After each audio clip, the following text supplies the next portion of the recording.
Hello, and welcome back to another review. We have the Prinz von Oranje. As you know, I did say I did have this ship, and I was trying to get some footage for you. You could get it from the last Steel event in December. If you didn't, it's unfortunate. I think with the new Dutch captain, this ship is really going to show it, and I will do further testing on this ship to show with the special captain on once I get him. Economic wise, nothing special, simple.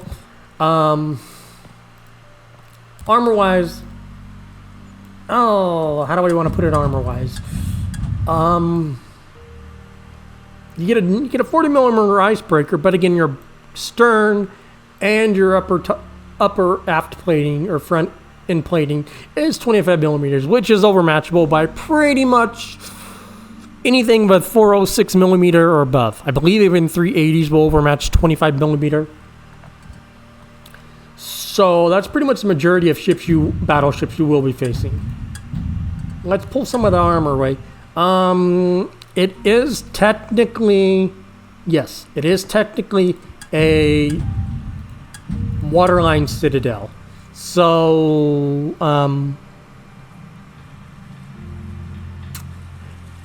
I have been citadeled in this thing, and it does hurt. So you're going broadside, you're gonna feel it.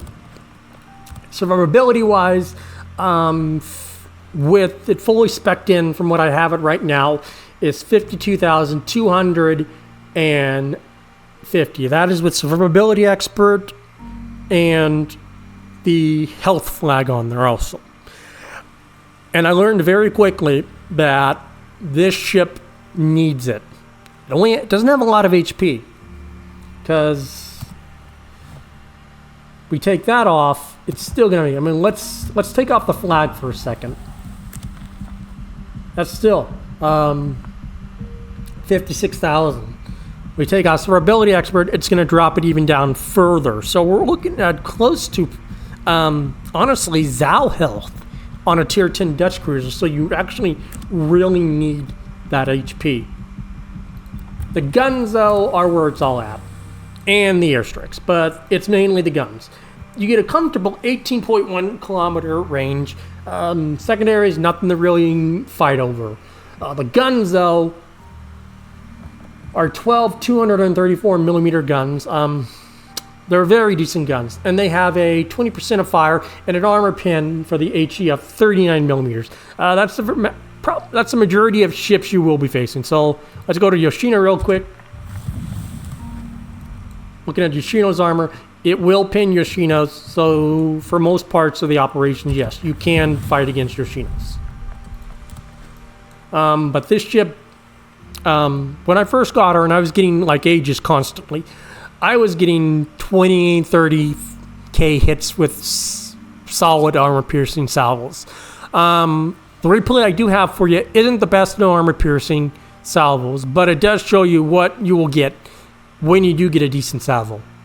But I was getting better salvos with the armor-piercing, but this thing has cruiser slapping ability. I think on Cherry Blossom, it's decent. I would say Aegis is where this thing really is home at. Airstrike-wise is the bread and butter of this. It gets 2 flights. There are 12 planes in each. They have a 15-kilometer range. HP health is 2,255. 7 bombs on a payload. 46 millimeter penetration. And a whopping 46 millimeter armor pin. The bad news is these are very low. They take a long time to aim. You got to aim really far to really land these. And I would recommend watching Potato Quality's video over Bow. I think they did a phenomenal job in reviewing it, and I think they hit precisely right on the point with this ship. It's great for broadside cruisers, but for the most part, you're mostly slinging HE. Depth charges, nothing to write about. AA is actually something to write about. So Cherry Blossom, you can do some pretty serious damage. But I think I've tried a few times going after the CVs on Raptor Rescue. And I can't remember where going. And I usually go for the far one anymore. I don't go for the southern one. Just because I know that is 90% certain death. Just with the Kidda, the Azuma, and then the CV. I rarely go that way anymore. Maneuverability-wise, has a 12.7 second reload. Maneuverability is decent at 35 knots. Concealment is decent. We're looking at the Des Moines stealth, nothing too special. For the build, though, you know, I am full survivability build. I pretty much went full recommend on this. And honestly, this is what I would really recommend. Maybe if you wanted to do steering gears instead of propulsion, you could. Or you could do, honestly, airstrike modification. But you only get 2 flights, so it really isn't worth it, really bringing that in there. Because when you look at the airstrike reload time, we're looking at almost 2 minutes. We're looking at 2 minutes for airstrike time. That's you might get it under 2 minutes. That's it.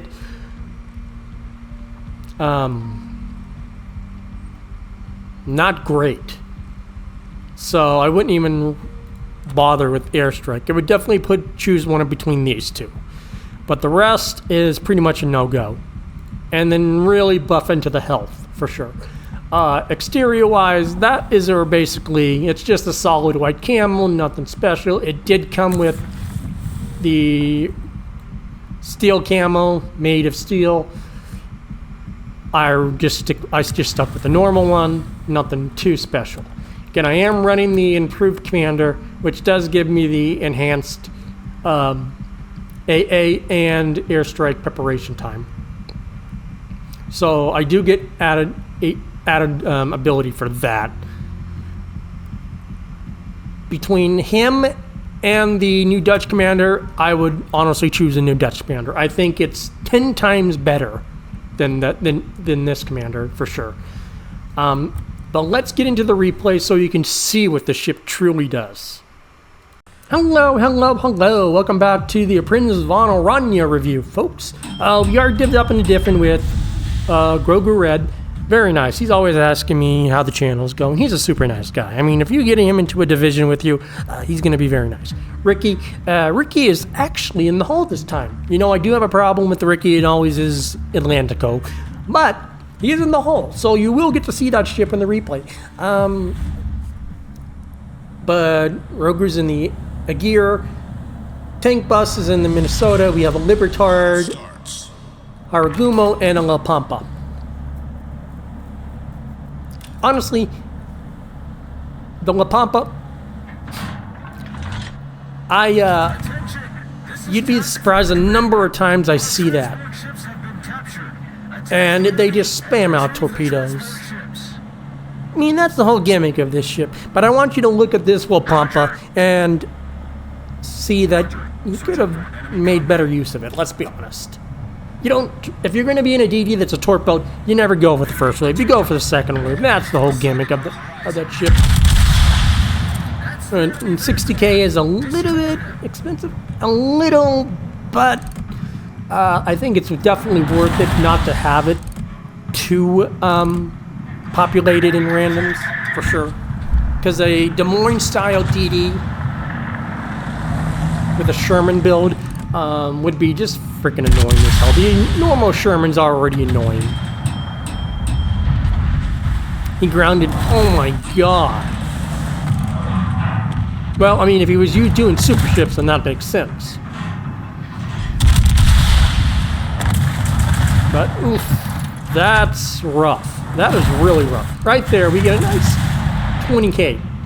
That is the bread and butter. When this ship gets broadside, it can do pretty well, assuming the aim is on. Right there was a 22K salvo. Again, when you are within sufficient distance and you're shooting armor piercing, you're going to do great. After trying it on Cherry Blossom, I can tell you with a certain that this thing does have a limit to a distance where the armor piercing is most effective. You have to be within 15 to 10 kilometers at least. Preferably, I would say about 12. Yeah, about 12 to 13 is probably where the AP is most effective. Anything below 10, it's going to be absolutely lethal. We do see the La Pampa pop his massive torpedoes. And let's be honest, it was a complete waste of a torpedo salvo. Look at all the torps. That literally just went past. There was no reason. Again, you're going to get to see the airstrikes. Again, easy target considering he's just going to run into that. But you can see that the long time it takes for that flight just to reach it is ridiculous. Again, the bombs are perfect.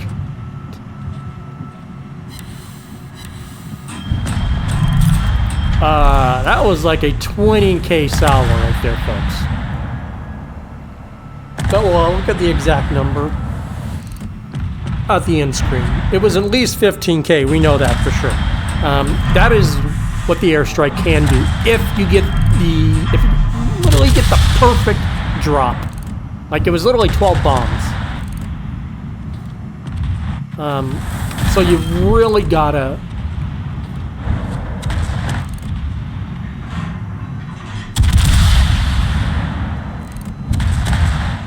seven K damage, 320, 10 times with fuck, with how much P, with much free XP, I hope. It is a little much, even I admit that.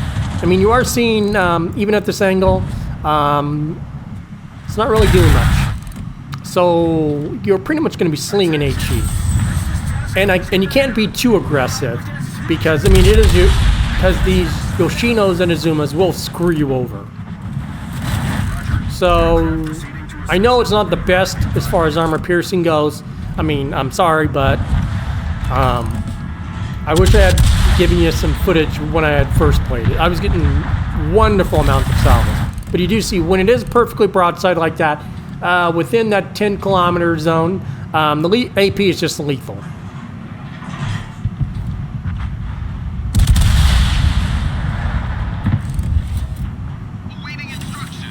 Like right there, that was a 27K hit. When the armor piercing is within that range, you're going to get pretty good hits. We do get really lucky there and bounce those shells. That could have really been bad.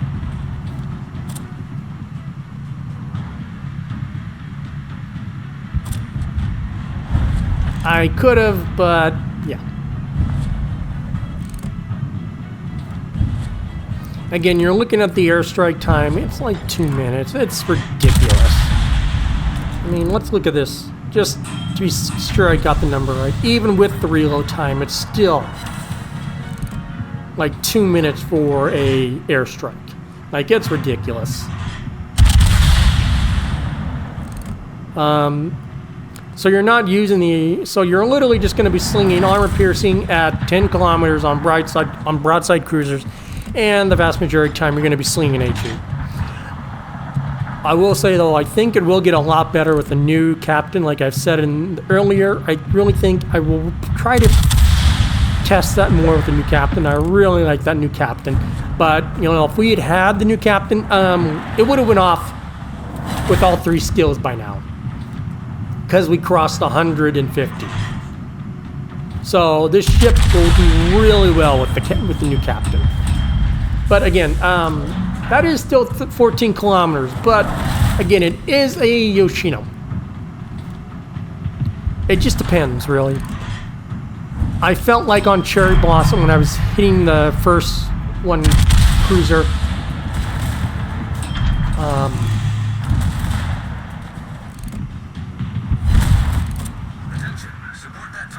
Let's just say that I felt like it was very wonky. and I wasn't really impressed at times. Like, I could have had AP loaded, probably would have killed it, and I'm gonna mess up the drive-by. I mean, of course, there's not much to really do. Ship is on fire.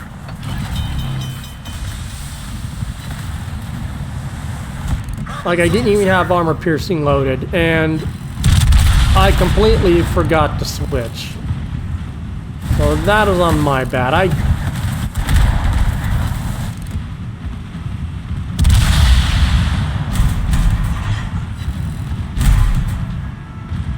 So, I mean, I screwed up, let's be honest. The AP is decent, though. I mean, or HE is decent. You're getting good damage.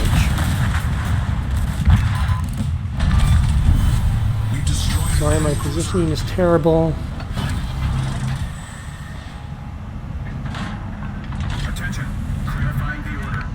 Cover the retreat of the transport ship.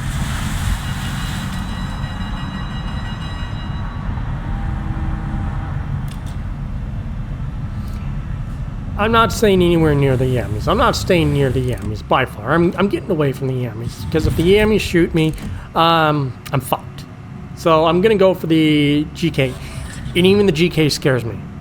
Whether it has the 420s or the 406s, the sheer number of them is scary.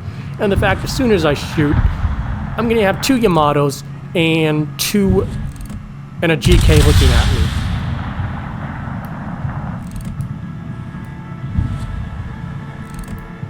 La Pampa does drop all of his torps on the Yammies, but you do see the GK is pretty much looking at me. But that's kind of how you have to lead, and even then, you know, I'm instantly turning. And I think we got pretty lucky there. If we hadn't, I think we would have probably taken a pretty good hit. The bombs are right on target, though. But all of them were non-penetrations because they hit the turret armor, the toughest part of the ship, and it sucks because that could have been a really good hit. But you're just slinging HE half the time. Because let's look at the bombs. We've only had a few airstrikes, and half of our strikes have been non-penetrations.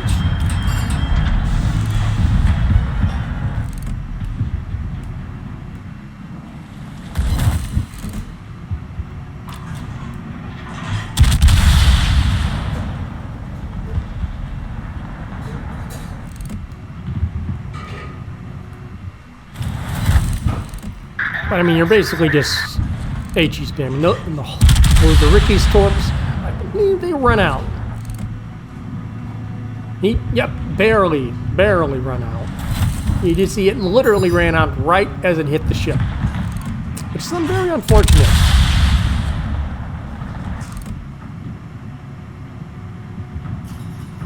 But you do see Ricky's shells coming in. Hull is definitely a pretty decent ship. In the right hand, especially if you had a division of 2 or 3, or 1, or just you had a Sherman and double hulls. I imagine randoms have that all. And that would be just a menace in itself. Again, broadside, I could have used armor piercing. I do switch.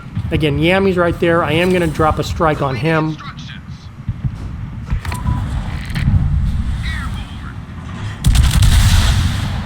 And you see, I'm just kind of losing planes right there. I mean, I've lost probably like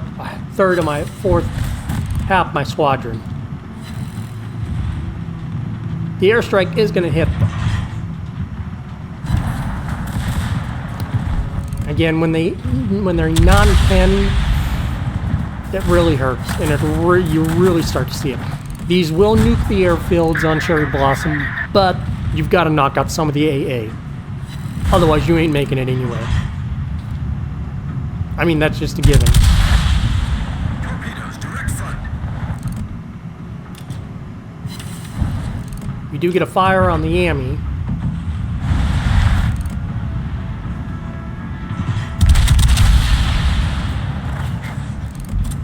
And Wolf is going to be taking all the fire. We do get a double fire, so he's going to burn for a little bit of time. And now we're the primary target. You don't want to really be alone and focused. I mean, we get lucky, but if we had been out here longer, we would have been screwed. It was a nice solid 5 stars, though. Assistant and C-star, only 2 kills. Team score, we are top, but just barely. But I wanted to show you that Heisen. Airstrike 20,000 with a perfect strike, hitting right in the vulnerable area. It will destroy. But I mean, we're talking like it's got to be in one place. I mean, and it really depends. Do you go for the gluten loot that has 1 more and a little bit faster, or do you go for this ship that has 2 and longer range? It really depends, especially with the good and lose legendary. I just think the good and Lu would be better. I mean, it does get that fire. I mean, there's trade-offs to both, but for a premium version, it's not bad. Was it worth the steal? Yes, considering we don't know if the ship will be around. I do have the Hoffman cap, bought me some Christmas containers, and one of those containers spawn gave me the Hoffman. So I was able to get both of them for free.